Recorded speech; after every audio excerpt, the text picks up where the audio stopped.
KPK menemukan sejumlah transaksi keuangan yang diduga berkaitan dengan dugaan korupsi pengadaan barang dan jasa oleh Sekjen DPR RI. Menurut juru bicara penindakan dan kelembagaan KPK Ali Fikri, penggeledahan dilakukan di 5 lokasi berbeda dalam rentang 2 hari.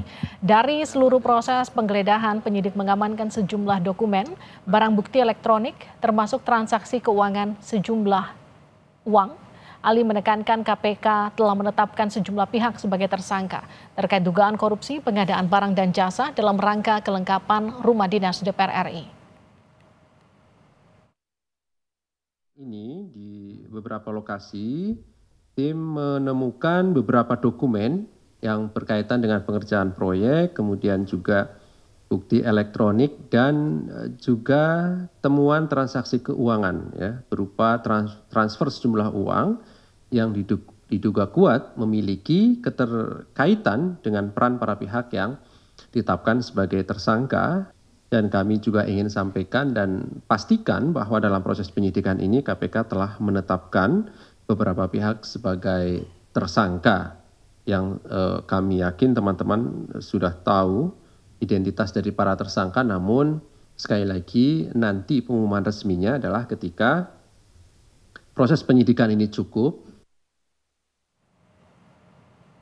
Komisi Pemberantasan Korupsi menggeledah kantor Sekjen DPR terkait kasus dugaan korupsi pengadaan rumah jabatan DPR Selasa kemarin. Usai menggeledah kantor Sekjen DPR, penyidik KPK membawa 2 koper dan 1 tas ransel hitam keluar dari gedung Sekjen DPR. KPK dalam rangka terus mengumpulkan alat bukti dalam kegiatan penyidikan dugaan korupsi kelengkapan rumah jabatan anggota DPR RI, melakukan penggeledahan di Sekretariat Jenderal DPR RI di beberapa ruang kerja termasuk ruang staf. Penggeledahan yang dilakukan KPK di kantor Sekjen DPR berkaitan dengan dugaan korupsi pengadaan rumah jabatan DPR tahun 2020. Diduga terdapat sejumlah pelanggaran atau markup dalam pengadaan barang dan jasa PBJ dalam proyek tersebut. Rumah dinas itu ada di Kalibata dan Ulu Jami. Dugaan korupsi ada pada pengadaan perabotan rumah.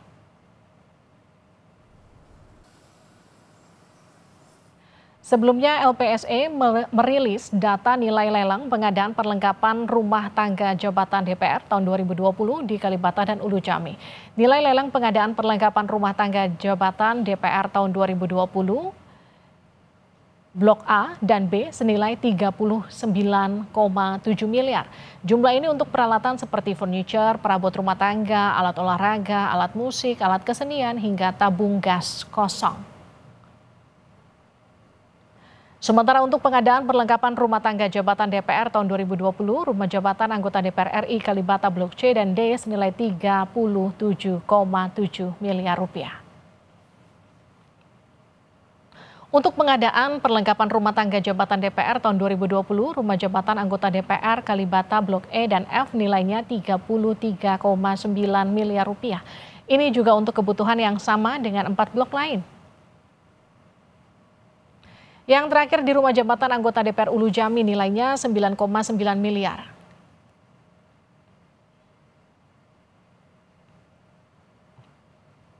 Perkembangan soal korupsi rumah jabatan DPR, kita akan sapa jurnalis Kompas TV Alvania Rizky di KPK. Alfa, KPK mengaku menemukan bukti transaksi keuangan yang diduga berkaitan dengan dugaan korupsi rumah jabatan DPR. Ini udah diungkap belum, Alfa? Detailnya seperti apa?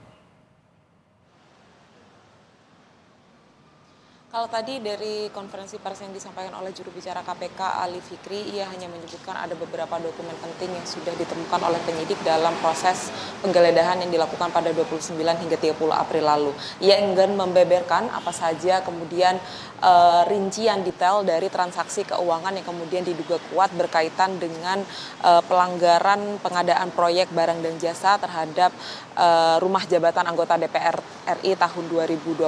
Tetapi ia memastikan bahwa dokumen-dokumen ini termasuk yang berkaitan dengan pengerjaan proyek, kemudian bukti elektronik dan juga bukti transaksi keuangan atau transfer uang ke sejumlah pihak.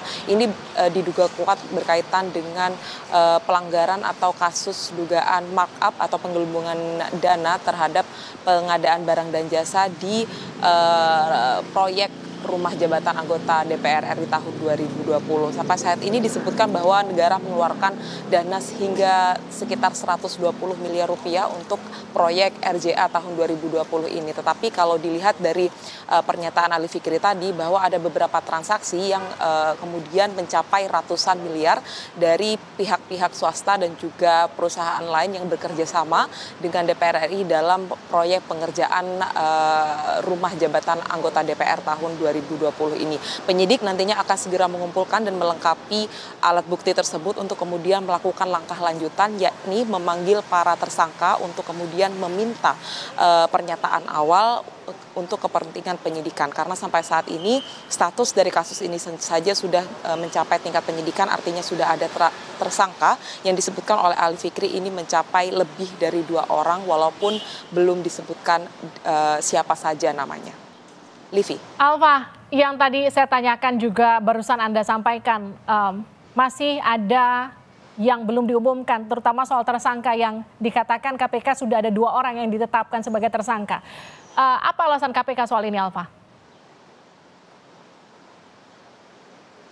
Ya, tadi kalau mendengar pernyataan dari KPK bahwa penyidik ini masih membutuhkan waktu untuk melengkapi dokumen dan alat bukti terkait dengan kasus ini. Tetapi KPK sudah menetapkan beberapa tersangka, lebih dari 2 tersangka, Livi dan juga saudara. Ia menyebutkan sebenarnya publik sudah mengetahui siapa saja yang kemudian berpotensi menjadi tersangka, tetapi KPK masih menantikan kesiapan dari penyidik atau kelengkapan yang dibutuhkan oleh penyidik untuk kemudian merilis atau mengumumkan siapa saja tersangkanya. Tetapi kalau melihat dari nama-nama yang kemudian sudah dipanggil oleh KPK dan juga kemudian nama-nama yang berpotensi juga dipanggil oleh KPK sebagai tersangka nantinya, ini memang ada salah satu nama yang paling sering disebutkan, yaitu Sekjen dari DPR RI, Indra, yang saat kemarin tanggal 29 April juga sudah dilakukan penggeledahan di kantornya di Kesekjenan DPR RI, dan juga 6 nama lain yang kemudian beredar, itu 3 dari swasta dan juga 3 dari staf DPR RI yang dilakukan penahanan keluar atau penahanan perjalanan ke luar negeri, yang ini kemudian berpotensi merupakan pihak-pihak yang berkaitan dengan kasus ini dan berpotensi menjadi tersangka. Sampai saat ini kita nantikan bersama Livi dan juga saudara. Terima kasih Alfania Rizky, laporan Anda langsung dari Gedung KPK Jakarta.